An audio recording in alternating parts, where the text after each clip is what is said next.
అనుకూల సమయమందు నీ మనవి ఆలకించి తిని రక్షణ దినమందు నిన్ను ఆదుకొంటిని. ఈ 2 కొరింథీయులకు రాసిన పత్రికలో 6వ అధ్యాయంలో రాయబడిన మాట, అనుకూలమైన సమయమందు నీ మనవి ఆలకించి తిని. దేవుడట ఆయన ఒక అనుకూలమైన సమయాన్ని చూసి మన మర్ర ఆలకిస్తాడు. అన్ని సమయాల్లో మనం ప్రార్థన చేస్తూ ఉంటాం, కానీ మనం చేసే ప్రతి ప్రార్థనకి కొన్ని సమయాలు దేవుడు కేటాయిస్తాడు.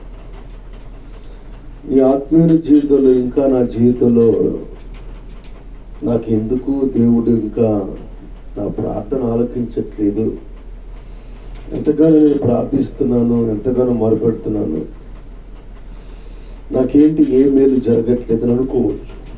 I don't care. కానీ ఒక సమయం అనేది ఉందంట. ఆ సమయం నీ కొరకు దేవుడు కేటాయించి పెట్టాడు. ఇంట్లో 4 పిల్లలు, 3 పిల్లలకి అన్నం పెట్టావు, ఇంకో పిల్లోడికి అన్నం పెట్టలా. ఈ 3 పిల్లలకే నువ్వు అన్నం మొత్తం వడ్డించి పెడతావా? కూర మొత్తం వడ్డించి పెడతావా? పెట్టవు. ఆ 4వ పిల్లోడి కోసం కూడా దాచిపెడతావు. వాడు ఏ టైం అయినా రాని, అదే నీ కోసం తీసి ఉంచాను తింటా అంటావు. ఒక సామాన్యమైన తల్లిదండ్రులకి అంత ప్రేమ ఉంటే భూమిని ఆకాశాన్ని కలుగజేసి దేవునికి ఇంకెంత ప్రేమ ఉండాలి. నీ కొరకు సిద్ధపరిచాడు, నీ కొరకు దాచాడు, కానీ ఆ సమయం రావాలి. దేవుడు నీకు అనుకూలమైన సమయం ఒకటి కేటాయించాడు. మనుషులు నీకు చెప్పొచ్చు నీ పట్ల కార్యం జరగదని, మనుషులు నిన్ను బెదిరించవచ్చు ఇక నీ వల్ల కాదని, కానీ దేవుడు ఒక్క మాట చెప్తున్నాడు, నేను అనుకూల సమయంలో నీకు నేను మేలు చేస్తాను. మనకు అనుకూలమైన సమయంలో దేవుడు మనకు మేలు చేయాలంటే మనం చేయాల్సినవి కొన్ని ఉంటాయి. అదేమిటో నేను మీకు తెలియచేస్తాను. దరిద్రులమై ఉండినను అనేకులకు ఐశ్వర్యము కలిగి ఉన్న వారము అంటున్నారు. అంటే కొన్నిసార్లు లేని పరిస్థితులు మనకి కలుగుతూ ఉంటాయి. ఆ పూట కూడా తినటానికి లేని పరిస్థితులు కలుగుతూ ఉంటాయి. ఆ పరిస్థితిలో కూడా నీవు ధైర్యంగా ఉండగలిగితే ఖచ్చితంగా దేవుడు నీతో మాట్లాడుతున్నాడు. నీ అనుకూలమైన సమయంలో నేను నీ మొర ఆలకిస్తాను. ఎందుకు నీ ప్రార్థన ఎందుకు దేవుడు ఆలకించట్లేదంటే, కొన్నిసార్లు నీకు ఆర్థికమైన పరిస్థితులు ఇబ్బందులు వచ్చినప్పుడు నువ్వు అధైర్యపడిపోతూ ఉంటావు.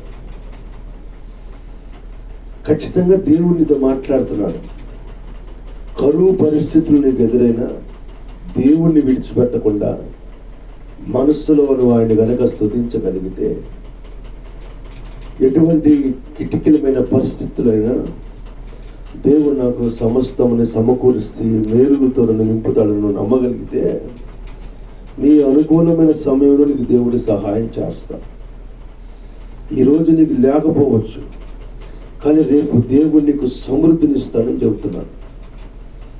నువ్వు లేని స్థితినే చూసి బాధపడాల్సిన అవసరంలా, జరిగిపోయిన దాని గురించి ఆలోచించాల్సిన అవసరంలా. జరగాల్సినవి చాలా ఉన్నాయి. నీ పట్ల దేవుడి ఉద్దేశాలు చాలా మేలు చేయడానికి చాలా ఉన్నాయి.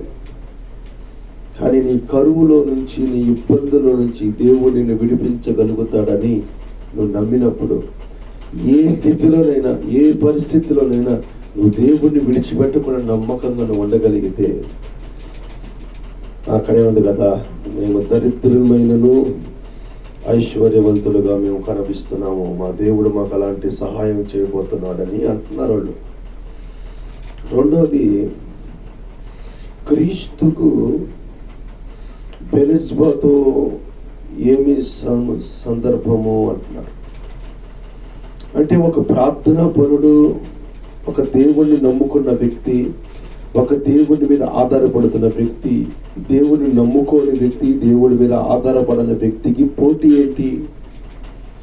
వెలుగుకి చీకటికి పోటీ ఏంటి? ఒక విశ్వాసంగా ఉన్న విశ్వాసికి అవిశ్వాసంగా ఉన్న అవిశ్వాసి పొత్తి ఏంటి? అంటే నేనేమి బలహీనులు కాదు కదా, మేమేం బలహీనమే కాదు కదా, మా క్రీస్తులో మాకు ఒక విశ్వాసం ఉందని చెప్తున్నారు. నీకు ఎవరి మీద విశ్వాసం ఉందో నాకు తెలియదు. కొన్నిసార్లు మనుషుల మీద విశ్వాసం ఉంచి వాళ్ళని నమ్ముకొని మోసపోయిన వాళ్ళు చాలా మంది ఉన్నారు. ఎవరో వస్తారు, ఏదో చేస్తారని అన్ని పక్కన పెట్టేసేసుకో, అవసరం లేదు. నువ్వు దేవుని మీద విశ్వాసంగా ఉండగలిగితే నీ అనుకూలమైన సమయంలో దేవుడిని మొర ఆలకించి నీకు మేలుడు కలగ చేస్తాడు. విశ్వాసాన్ని విడిచిపెట్టుకో. మాకు విశ్వాసంగా నమ్మకంగా ఉండు. బిడ్డల మీద పెట్టుకున్నావు, కుటుంబం మీద పెట్టుకున్నావు, అధికారుల మీద పెట్టుకున్నావు. ఒకవేళ వాళ్ళకు ఆ మేలు చేయలేకపోవచ్చాము, దేవుడు మేలు చేయటకు సిద్ధంగా ఉన్న దేవుడు.